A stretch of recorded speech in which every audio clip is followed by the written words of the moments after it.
Hello, world, and welcome to the In My Footsteps podcast.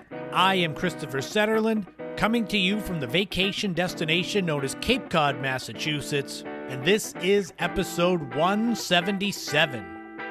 The holidays are officially over. It's now the dog days of winter, but I've got the cure for the winter blues, and that is a heaping dose of nostalgia. We're going to kick it off by going back 30 years and looking at 1995, the year in music, part 1, January through June. We're going to go way back in the day and look at just what in the world was the Noid, the Domino's mascot from the 80s. There'll be a brand new top 5. These are the top 5 1980s Fox Network TV show fails when that network was just starting out. And there'll be a brand new This Week in History and Time capsule going way back to the beginning of this century and the debut of Appl's iTunes. All of that is coming up right now on episode 177 of the In My Footsteps podcast. No New Year's, no holiday celebrations, no nothing. It's just dog days of winter. But hey, you're here with me. I'm going to take the next almost hour to try to warm you up with some fun nostalgia. It's always a weird bit of a letdown for me. As you know, my favorite time of year, it's basically from Labor Day through the end of the year. And here we are, the furthest we can get from that favorite time of year again. How many of you out there have already fallen off with your New Year's resolutions? Like I said last week, don't worry if you have. You can start over fresh the next day. Or just not tell people that you fell off. Just pretend you did. It's a new year, but I can't start off this podcast without how I typically start it off, and that's thanking my Patreon subscribers, Laurie, Mary Lou, Ashley, Kevin, Marguerite, Leo, Neglectoid, Crystal.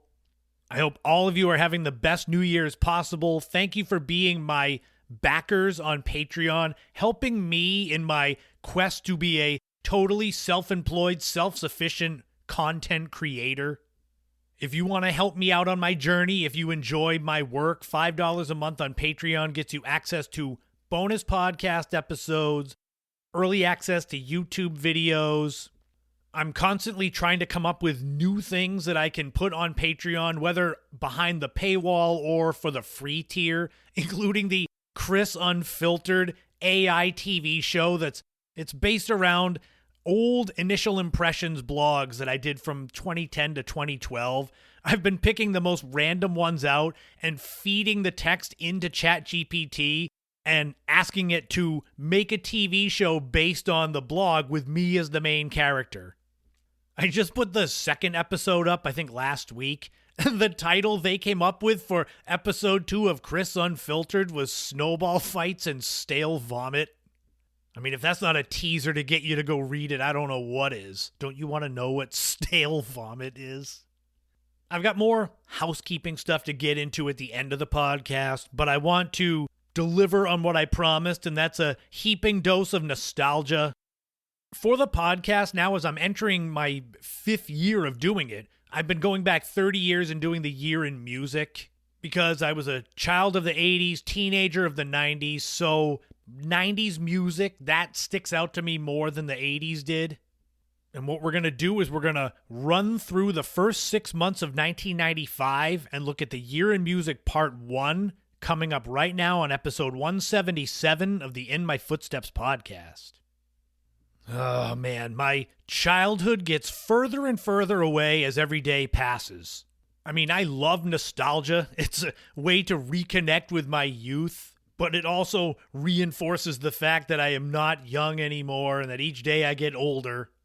All this sad prologue here is leading up to what should be fun, and it will be fun. Looking at 1995, the year in music, part 1. There's no way that I could fit the entire year in one segment. It would be way too long, and it's more fun to split it in half, do the part 2 in July, and dive a little bit deeper. I will say there is a lot to get into in the first 6 months of 1995. If you need to know, I was a junior in high school in 1995. grunge music was technically not dead. I mean, when Kurt Cobain died in 1994, that was kind of the beginning of the end. There was something they called post-grunge. Me, I was still all into the alternative music, torn jeans, flannel shirts, still listening to tons of Nirvana, but also holding tight to the other alternative bands that I loved, as you never knew who was going to be the next band to break up or have a member pass away. Man, that's way more depressing than I thought it would be. So let's dive into this before it gets into a therapy session. We're going to kick off 1995 on January 24th. This was the release of Van Halen's album Balance. This was the band's 10th studio album and their 4th and final album with second lead singer Sammy Hagar. It included the hit song I Can't Stop Loving You. There's another great song, Not Enough, that I really enjoy. In total, the album has sold around 4 million copies since its release. Also on January 24th, Billy Joel ended his River of Dreams tour. This tour lasted about 2 years and had about 135 shows supporting his River of Dreams album from 1993. It was also a sad chapter in Billy Joel's life, as right before the tour began, he and his wife Christy Brinkley separated, and their divorce was finalized before this tour ended. 1995 began with Boyz II Men's song On Bended Knee at number 1. It would be number 1 for 6 non-consecutive weeks. It was finally knocked from the number 1 spot on January 28th by TLC's song Creep, which would spend 4 weeks at number 1, and would definitely not be their biggest hit of 1995. On February the 15th, rapper and singer Megan Thee Stallion was born. She has come of age as a musician in a time where album sales aren't as impressive as they were 20, 30 years ago. You have to look more at streams. I won't get deep into the numbers, but she's got right around 30 million monthly listeners on Spotify. I'd kill for 1% of that. On February the 17th, Blink-182 released their debut album Cheshire Cat. Since then, the pop-punk band has gone on to sell well over 50 million albums. On February 18th, Pearl Jam kicked off their Vitalogy tour, which was in support of their third album, Vitalogy.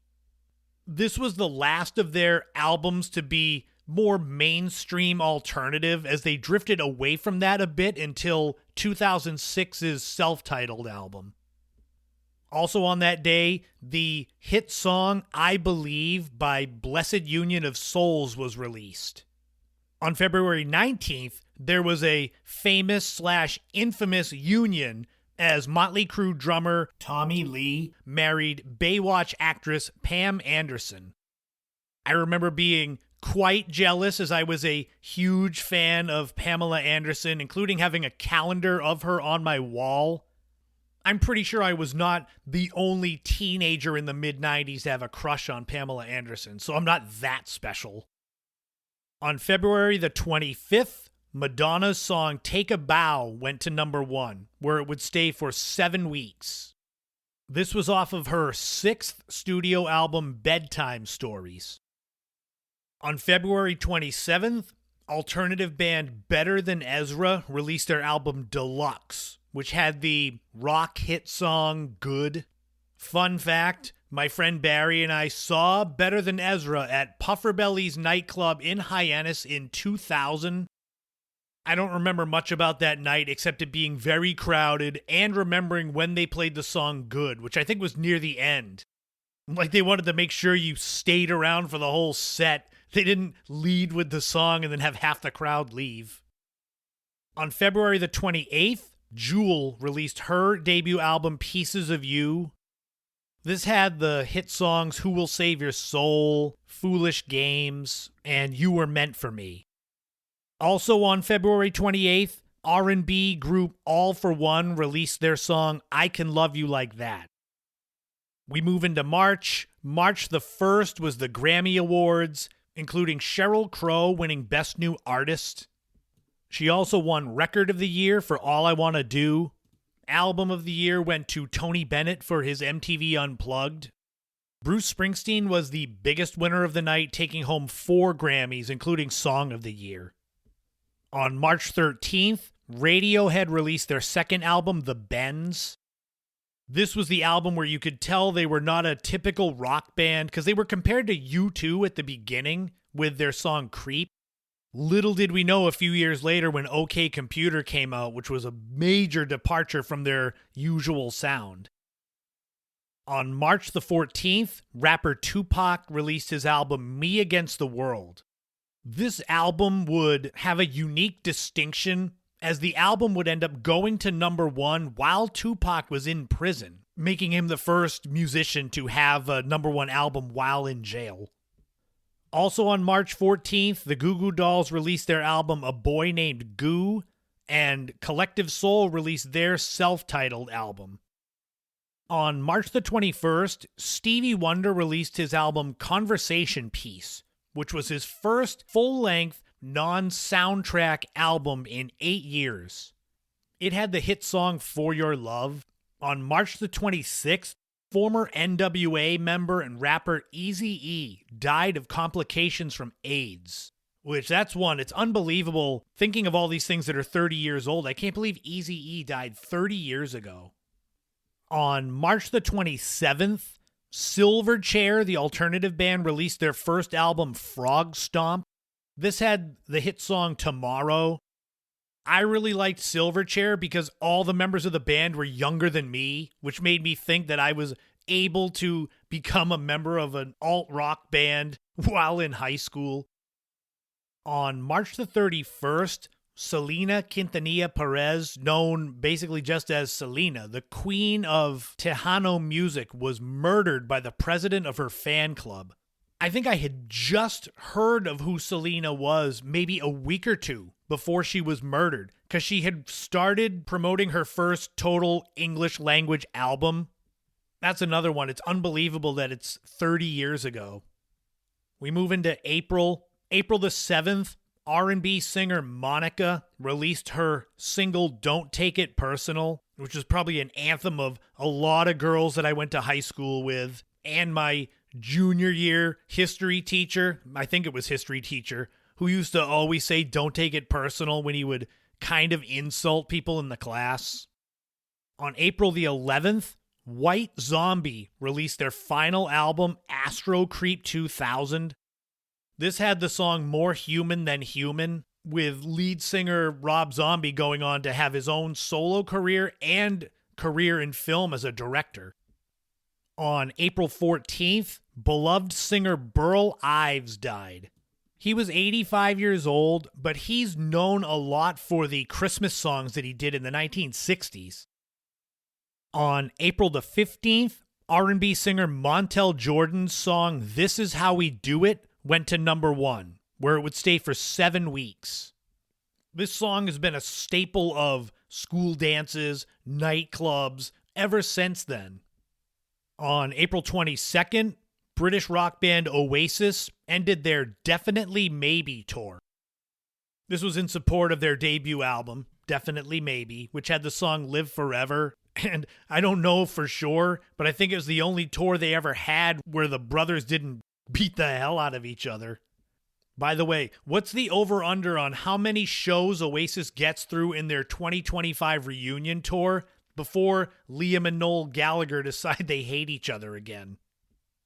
Also on April 22nd, Janet Jackson ended her Janet tour. There were 125 shows on the tour, and her Janet album has sold almost 15 million copies worldwide since its release in 1993. We move into May. May the 2nd, singer-songwriter Jill Sobule released her song I Kissed a Girl. 13 years later, in 2008, singer Katy Perry released a song with the same name, and Jill Sobule went into a profanity-laced rant against the song, although later on she said it was meant to be tongue-in-cheek, but I don't know. In a harbinger of things to come, on May the 15th, Stone Temple Pilots lead singer Scott Weiland was arrested for possession of heroin. I remember seeing Stone Temple Pilots in concert in 1996, and it was maybe not that show, but it was within the next couple of shows that Weiland was arrested and sent to jail. On May 29th, legendary British rock band Pink Floyd released the live album Pulse. I remember this one from going into stores at the time, Newbury Comics or Strawberries, and when it was in the new release section, it had a little red light that would blink. So it was very distracting, but it made people, I think, want to buy it because it was unique. Also on May the 29th, Jamaican musician Shaggy released his song Boombastic. Shaggy has a very unique voice. He sounds like he's got something stuck in his throat. Now when you go to listen to his music, you're going to hear that. Oh, he's got something in his throat. He's got to clear his throat. Now we've made it to June 1995. On June the 3rd, Bryan Adams' song Have You Ever Really Loved a Woman goes to number 1, where it spent 5 weeks. On June the 5th, Irish rock band U2 released their song Hold Me, Thrill Me, Kiss Me, Kill Me from the Batman Forever soundtrack. This is a song that I enjoy, but I know it gets pretty poor reviews from musical critics if you want to take their word. I think the fact that the movie wasn't that great kind of sours the soundtrack, but what do I know? On June the 13th, Alanis Morissette released her monumental album Jagged Little Pill. When I talked about that Monica single being an anthem for girls I went to high school with, this whole album is basically filled with them. You Ought to Know, Ironic, Head Over Feet, Hand in Pocket, All I Really Want. I mean, all these songs were hits. Alanis Morissette, at least to me, kind of came out of nowhere. The album has sold more than 33 million copies, but when I saw her, I'm like, wait, is she the girl that was on You Can't Do That on Television on Nickelodeon? And she was, not for many episodes, but she was. On June the 20th, Michael Jackson released his double album, His Story, which was one album of greatest hits and one album of new material. It included his last number 1 song, You Are Not Alone. This album has sold more than 20 million copies worldwide, which I don't know why I didn't think it was as big of a seller when it came out. By this point, Michael Jackson had fully crossed over to where his personal life overshadowed his music, so he was definitely on the down slope of his popularity. On June the 21st, we had the debut of the Warped Tour. Not the Vans Warped Tour yet. That would come next year in 1996. This tour is kind of associated with skateboard culture, punk rock, a little bit of alternative, emo, that type of stuff. 1995's tour was headlined by Sublime and No Doubt. And this is before No Doubt released their Tragic Kingdom album, so they were still slightly under the radar. On June 23rd, R&B group Groove Theory released their song Tell Me. I enjoyed this song, so I figured I would share it with you. Now you can go on Spotify and listen to it if you don't remember this song. And finally, June the 27th, rock band Bon Jovi released their album These Days. This album was not as successful as their past albums, although it did have the song Something for the Pain, which had a unique music video with the band playing with impersonators of other singers like Eddie Vedder, Scott Weiland, Courtney Love. It would be 5 years before Bon Jovi made a comeback in 2000 with their album Crush that had the song It's My Life. And there you have it. That is 1995 The Year in Music Part 1. Not quite a speed run through it. I tried to give you the main point and maybe a little bit of extra with it, but now you can see why I couldn't do the entire year in one segment. It would be the whole podcast, which would be fine, but I've got a lot more to share with you. And we'll do part 2 of 1995, The Year in Music, in July. So you've got that to look forward to. And a full playlist of 95 music that you can go look up now.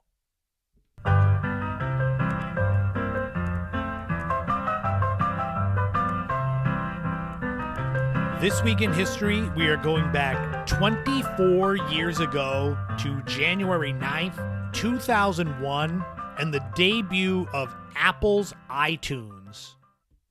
It's hard to believe this is almost a quarter century ago now, the debut of iTunes. It was a pivotal moment in the history of music and technology. It can't be overstated. I record this podcast on my laptop, and I'm looking at the taskbar at the bottom of my screen, and there's the iTunes logo right there. iTunes wasn't just a software application. It became the cornerstone of Apple's digital music strategy, and it reshaped how music was bought, organized, and consumed.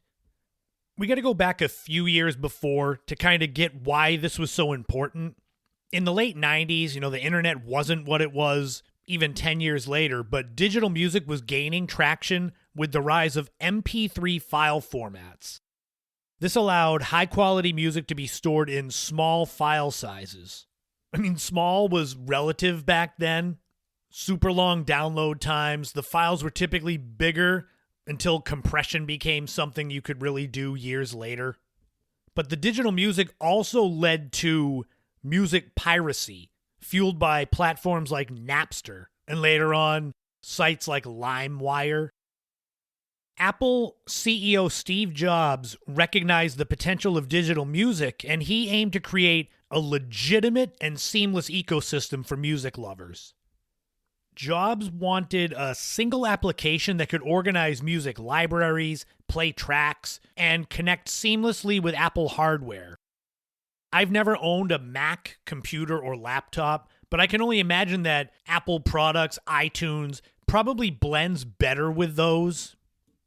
In 2000, Apple acquired SoundJam MP, which was a popular Mac-only MP3 player application created by software developers Jeff Robin, Bill Kincaid, and Dave Heller. I tried to find out how much they paid for it. It's an undisclosed amount. But Apple then tasked these three developers with refining and simplifying the software and then integrating it with Apple's hardware and aesthetic philosophy. Fast forward to January 9th, 2001, and Steve Jobs unveils iTunes during Macworld Expo. And it was offered as a free download. The tagline at the time was Rip, Mix, Burn. It emphasized the ability to rip CDs to create digital MP3 files, mix playlists, burn CDs. iTunes 1.0 featured a clean, user-friendly interface with drag-and-drop functionality, support for importing music from CDs and organizing it by album, artist, genre. It was naturally a Mac-exclusive product at first. And what's crazy is it was basically for music storage and converting to MP3s because the iTunes Store wouldn't be around for more than 2 years. It was April 2003 which debuted the iTunes Music Store, which really transformed iTunes into a platform for legally purchasing music, with all of the songs starting at 99 cents, making music affordable. This allowed you to buy individual songs rather than a full album. If you spent $16, $17 on a CD for one song, or even $4.99 for a CD single, this was a way better deal. The creation of the store led to the demise of physical media. It empowered independent artists. It led to new revenue models and the rise of streaming services. Like I said, you cannot understate the importance of the debut of iTunes. And that initial launch of iTunes 1.0 for the Apple Mac products occurred 24 years ago this week in history.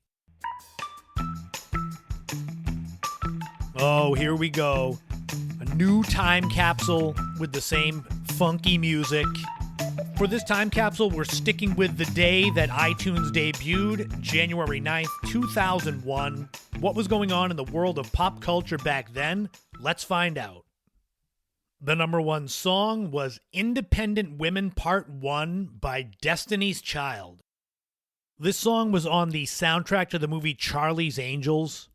It spent 11 weeks at number 1 and was rated the 18th best song of the 2000s by Billboard magazine.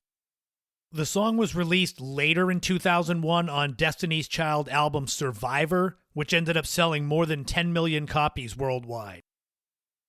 The number one movie was Save the Last Dance, and you could get into the theater with a ticket costing $5.65. This is a dance movie produced by MTV Films starring Julia Stiles and Sean Patrick Thomas. It received mixed reviews. It's 54% fresh on Rotten Tomatoes, but it was a major hit, making over $130 million on a budget of $13 million. The number one TV show was ER.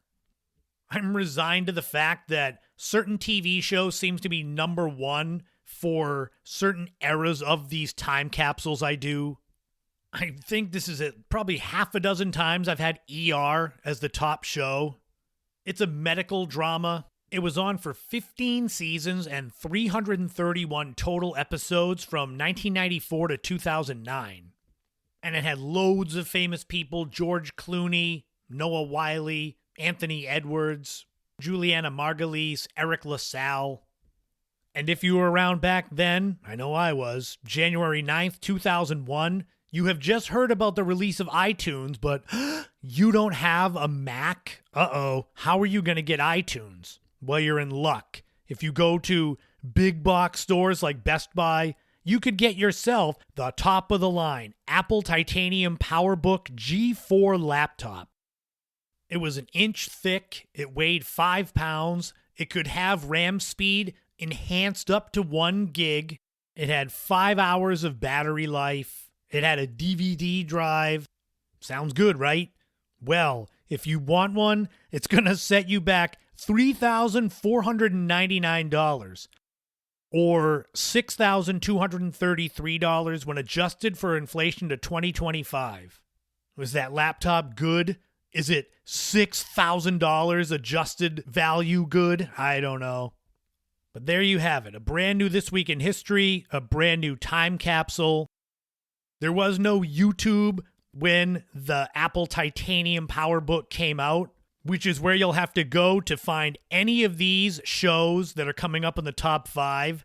So let's look at the 1980s Fox TV show fails coming up right now.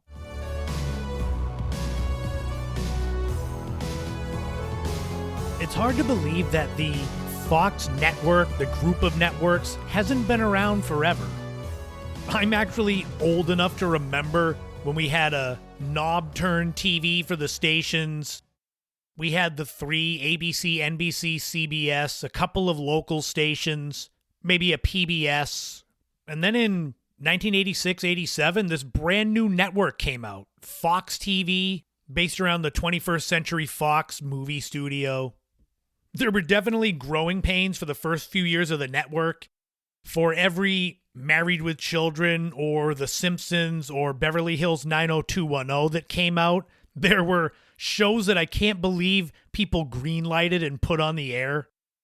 But I guess when you're looking to fill time on a new network, you try a lot of different things. What we're going to do now is the top 5 1980s Fox TV show fails. I'm sticking with the 80s because there's a lot of meat on the bone there. As with many of these top 5s, there are honorable mentions, and the top 5 itself is in no particular order. So let's just jump into some of these honorable mentions. I'll give you a little bit of info with these, just so that if you go and check them out and they're terrible, I can at least say I warned you. Honorable mentions for 1980s Fox TV show fails include The Late Show. This was a late-night talk show starring Joan Rivers that was one of the first shows ever on Fox. It was canceled after 2 years and also ended up leading to the Arsenio Hall show, as he was on The Late Show when it started. Another honorable mention is the Wilton North Report. This was the replacement for The Late Show when it was canceled. It lasted less than 2 months. It was another news magazine type show. Another honorable mention was Dirty Dozen, the series. This is based on the 1967 World War II movie. It was on for 1 season in 1988 with only 9 of its 12 episodes airing. Another honorable mention was Mr. President. This was a sitcom created by Johnny Carson's company and starred George C. Scott as the President of the United States. The show lasted 2 seasons and 24 episodes, with it ultimately being canceled, with George C. Scott saying how bad the work environment was on the show. And the final honorable mention is Open House. This show lasted 1 season and 24 episodes from 1989 into 1990. It was a spin-off of the TV show Duet and was a breakout role for a young Ellen DeGeneres. So there are the honorable mentions. Had you heard of any of those shows? Well, let's get into the actual top 5, starting with number 1, Second Chance. If I had a second chance, tell me where would I take it? How different would I make it? I gotta go back to yesterday somehow. The show was on in 1987, and what's crazy is there was actually a show in 2016 on Fox called Second Chance, so it's like the second chance for the title. The show's premise is based around a man who dies, and he tries to get into heaven, but they say he's not good enough for heaven, but too good for hell, so they send him back to Earth in 1987 to help his younger self through life. The show had 21 episodes. It's mostly known for 2 things, being a breakout role for Matthew Perry, who played the younger self of the man who dies, and also being renamed to Boys Will Be Boys. It's like the ratings were so bad, they tried to change the title of the show to get people to come over like, ooh, what's this new show? And it's like, wait a minute, it's the same one. It did not help. Number 2 is The New Adventures of Beans Baxter.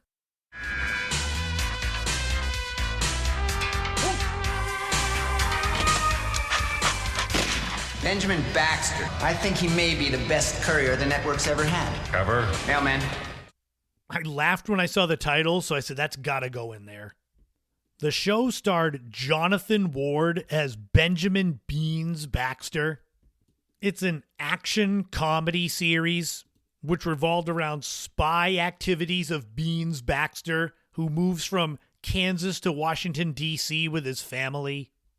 The show debuted in 1987. It was on for 2 seasons, but only a total of 17 episodes. Number 3 is Down and Out in Beverly Hills. Permanent house guest. I've been living in Beverly Hills. Yeah, sure, and I got back the America's Cup, too. Can a dirty bum find happiness with the filthy rich? I have no problem with that. Down and Out in Beverly Hills. Coming soon, only on Fox. If that title sounds familiar to a lot of you 80s kids, yes, this was a TV show based on the movie. The movie starred Nick Nolte, Richard Dreyfuss, Bette Midler. The TV show has none of them. The show debuted in April 1987. 13 total episodes were made of this show, with 5 being unaired. The show is about a rich but dysfunctional family in Beverly Hills that saves the life of a homeless man who, in the movie, tries to drown himself in their pool. It's definitely an odd movie to be chosen to be made into a TV show, but maybe that's just me. Number 4 is Women in Prison. While other girls make dates, you make license plates. Now it's life in the joint.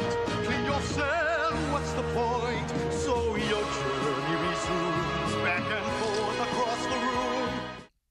This is another one when you see the title, you're like, what in the world is that? It's like Beans Baxter and Women in Prison. These were on Fox's lineup. This show is a comedy, and it's based around the interactions of inmates at an all-women's prison. Only 13 episodes were made of this show, and it was on from October of 87 through February of 88.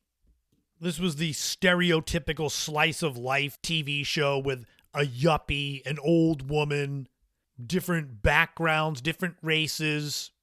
I mean, I guess they tell you all you need to know with the title. Yeah, it's Women in Prison. I guess they wanted you to know what they were peddling right away before you spend a few minutes watching it.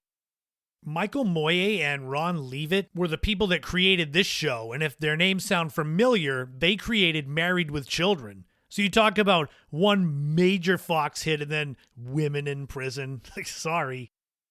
And finally, number 5 on the top 5 1980s Fox show TV fails was Karen's Song.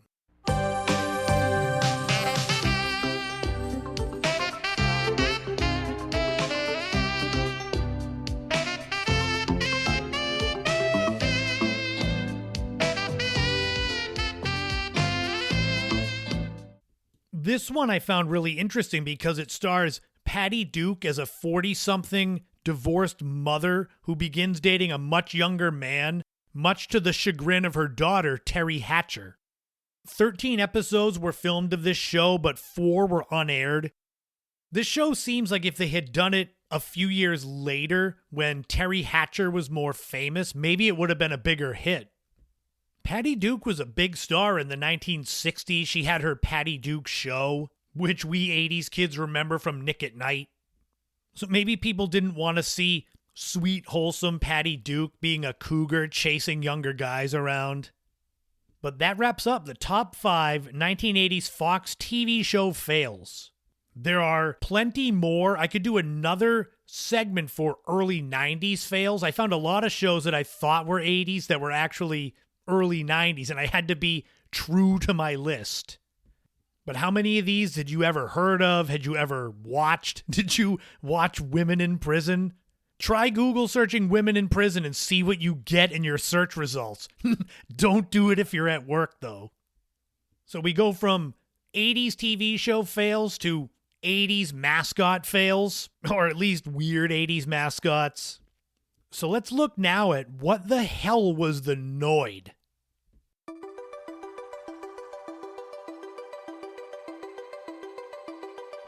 There are a lot of iconic product mascots in the 1980s. Ones that I remember growing up with: Poppin' Fresh, the Pillsbury Doughboy, the Hamburger Helper, White Glove, the Energizer Bunny, Spuds McKenzie, the dog, and various cereal mascots: Tony the Tiger, the Rice Krispie guys, Captain Crunch. I mean, I could just name millions. The Noid is a unique one because most of you that grew up in that time that are around my age, you know who the Noid is. And it's interesting because it's hard to tell if the Noid, the brief mascot from Domino's Pizza, if it's a fail or if it's a success. For me, when I think about it, it definitely left an imprint on me as a kid. You know, I was 10 years old maybe when the Noid came out, claymation with a weird high-pitched squeak voice where they didn't say anything, just kind of made noises. But it definitely stood out as far as 1980s pop culture product mascots go. I don't know. Where do you guys fall on that? Do you think the Noid was a success or a fail? I'm going to try to sway you a little as we go into the history of the Noid. The idea of the Noid was part of Domino's Pizza's aggressive marketing campaign to promote their delivery service.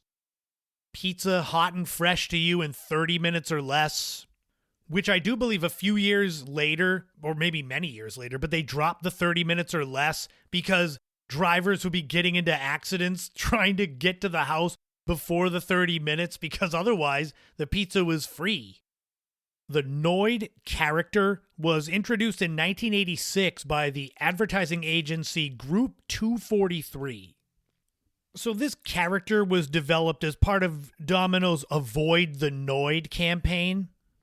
The Noid was a humanoid type character, mischievous, rabbit ears with the red rabbit ears, red jumpsuit with the N emblazoned on his chest. I tried to find why they called him the Noid. I thought it was, avoid the Noid means avoid being annoyed by your pizza being cold. I don't know. Maybe I'm putting too much creativity into it. The commercials were everywhere, though. Fun and weird claymation type commercials.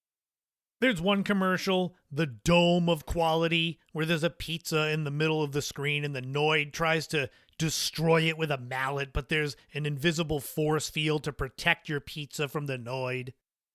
Domino's Pizza delivers quality.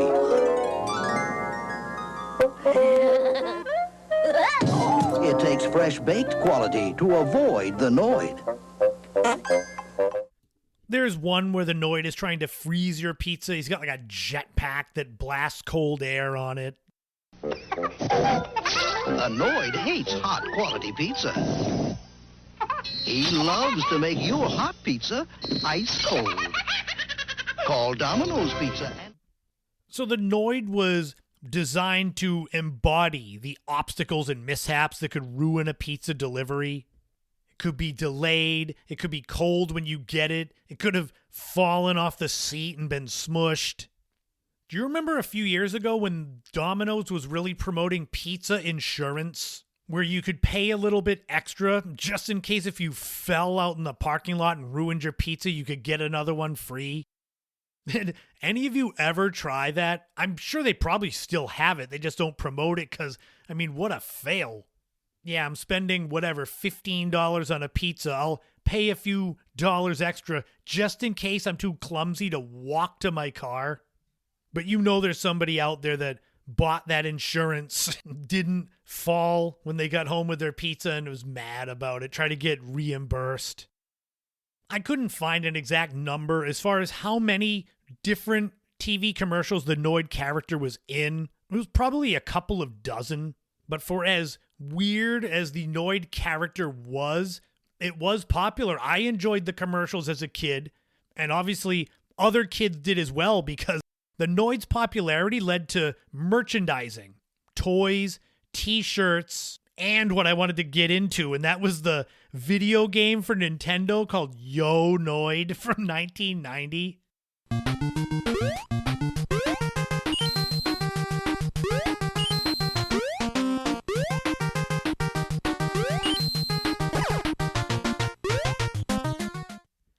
It wasn't very original. It was a rebranded version of the Japanese game Kamen no Ninja Hanamaru. The game has the Noid as the hero, trying to fight off his evil doppelganger known as Mr. Green. He's got special weapons like a super yo-yo. There's no health meter for your character. You either die when you touch your enemy or if you don't complete the level in a certain time. And when you win as the Noid, you get a huge pizza prize from Domino's. In the instruction manual for Yo Noid, there was a $1 off coupon for Domino's Pizza. In 2017, there was a fan-made sequel to this called Yo Noid 2 Enter the Void. It's free. You can go and play it if you want to play the sequel to Yo Noid. I found it at noid.pizza. I can put a link in the description of the podcast if you want to play Yo Noid 2. So the Noid was a hit. It was weird, but it became closely associated with Domino's Pizza in the late 80s, and it reinforced brand loyalty, customer loyalty. But we can't talk about the funny and foolish of the Noid without something that was definitely an unintended consequence, I'm sure, and that is the Kenneth Lamar Noid incident. In January 1989, a mentally unstable man named Kenneth Lamar Noid believed that Domino's Pizza had created the Noid character to mock him personally. This escalated when Kenneth Lamar Noid, was armed with a gun, held 2 Domino's employees hostage at an Atlanta, Georgia location. He demanded $100,000, a getaway vehicle, and a copy of The Widow's Son, which is a novel about Freemasonry. After a 5-hour standoff, the hostages escaped and Noid surrendered to the police.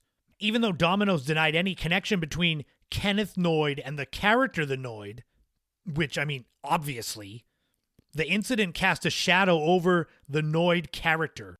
And even though the campaign continued for a little longer, it was phased out within the next couple of years. For those wondering, Kenneth Lamar Noid, he was found not guilty by reason of insanity, but sadly he committed suicide in 1995, so that story does not have a happy ending. In the 90s, Domino's got away from the Noid. They had reestablished themselves. They had established their delivery service, so it wasn't as necessary to have some kind of wacky mascot. The Noid maintained a cult following among fans of 80s pop culture, like me, like I'm sure a lot of you that are listening to this.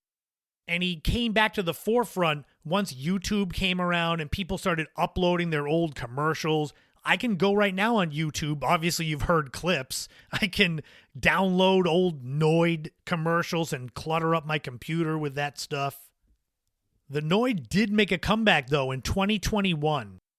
This was where Domino's did a series of commercials promoting their partnership with Neuro, which is an autonomous vehicle delivery service.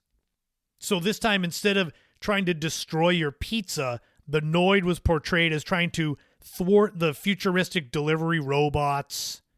It was that hot and fresh nostalgia, just like Domino's Pizza. It's interesting the staying power of the character, the Noid, as a mascot. Because there's no denying that it's very weird, like an acid trip. Like someone just came up with this, hey, what about a rabbit with a human face that makes these weird squeak noises and tries to destroy your pizza with mallets and freezers and things. But it ended up with toys and shirts and video games. Do you remember the Noid? And I'm talking more from the 1980s. I know the commercials from a few years ago a lot of people saw. And I'm sure a lot of lovers of pop culture were thrilled to see the Noid back. But do you remember the ones from the 80s? The claymation, stop motion? And what other 80s weird product mascots or mascots in general do you think should make a comeback? I'd love to see the hamburger helper glove come back. That's another one that's very trippy. A talking glove. When it does the Italian flavored hamburger helper and it's singing Italian with the little mustache. You need to go find that. The Noid, though, it had a fascinating history of a blend of marketing genius, cultural impact, and unexpected real-world consequences. I'm sure Domino's would have sold a lot more of that weird pizza insurance if one of the clauses in there was that you avoided the Noid.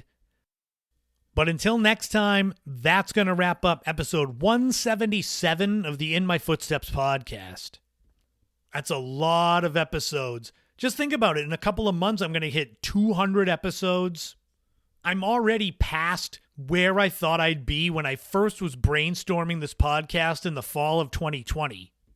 I had said I probably had enough material I had researched for about 4 years of the show, and we are past that now. And I have enough to do probably another 4 years. And that's, again, if I don't research anything more. Thank you so much for those of you that tune in weekly, that make me a part of your week. Or those of you that are here for the first time, that enjoy nostalgia and have found this show. These are a lot of fun to research, put together, record. I mean, editing's not great, but whatever. And marketing and seeing the response either through the audio realm or when they go up on YouTube, which is just the audio with a video place card. There's no video of me doing this. I do the Webcam Weekly Wrap-Up podcast. That's my video show, which is me recapping my wacky week that was. That's another one that's a lot of fun to put together, but takes a long time to edit. Next week, I'll be back with episode 178. You may not know exactly what's going to be on the show, but you know it's going to be nostalgia. That's pretty much a given. Find me all over social media. Instagram, Threads. I'm on Blue Sky. I do TikTok, but not that much. I have a Facebook fan page for the podcast. Read the blog. It's a lot more than Initial Impressions 2.0. There's loads of stuff. 2024 was my most prolific writing year as far as the blog went. Subscribe on YouTube. I've got hundreds and hundreds of videos, video podcast segments, the Webcam Weekly Wrap-Up, New England Cape Cod travel videos. There's tons of stuff up there. I am almost done with the In My Footsteps podcast website. just putting the backlog of episodes up on there to be linked to it, boy, that took forever. I am not a web designer. I do not pretend to be. If you want to see a real website, visit my homepage, ChristopherSetterland.com. Created and updated by my oldest friend, Barry, who's a real designer with real skill. But my site does have links to my 9 books, so I guess I do have some skill. A consequence or side effect of doing the podcast website is the fact that I have closed down theLadyOfTheDunes.com. It's something where the money put in to run 2 different websites that I update with online shopping, it's not feasible. I'm in the process of migrating some of the stuff over to my homepage, so you'll still be able to buy the book, you'll still be able to watch Frank Durant's documentary, but I feel like after 2 years that this chapter is over. I am so proud and blessed to have been a part of the Lady of the Dunes case and the resolution of the case. But it's a new year. I am closing this door to allow other things in. That doesn't mean that I won't still talk about the book every now and then. If places want me to do events, I'm not going to say no. But I'm also not going to now have it at the forefront of what I promote about me and my work. It's the podcast, the videos. I am now dipping my toes into copywriting. That's something that may end up being a bigger part of my life as 2025 goes on. But that's all the stuff that's happening. Plus my debut acting gig, which films in March. That is for Frank Durant's upcoming horror film. So you'll be getting updates on that when the spring starts to roll around. Wherever you're listening from, though, I hope you're having the best day, week, weekend. I hope the weather is at least sunny. You can't always hope for warm weather, at least up in the northeast here. But get out as much as you can. Get that vitamin D that we're all deficient of or will be by the time February ends. And lean into the things that make you happy. Certain people, certain foods, certain places, certain podcasts. I'll keep pumping out the content to try to add to your happy place. And as always, remember, in this life, don't walk in anyone else's footsteps. Create your own path and enjoy every moment you can on this journey we call life, because you never know what tomorrow brings. Thank you all again for tuning into episode 177. This has been the In My Footsteps podcast. I am Christopher Setterland, but you already knew that. And I'll talk to you all again soon.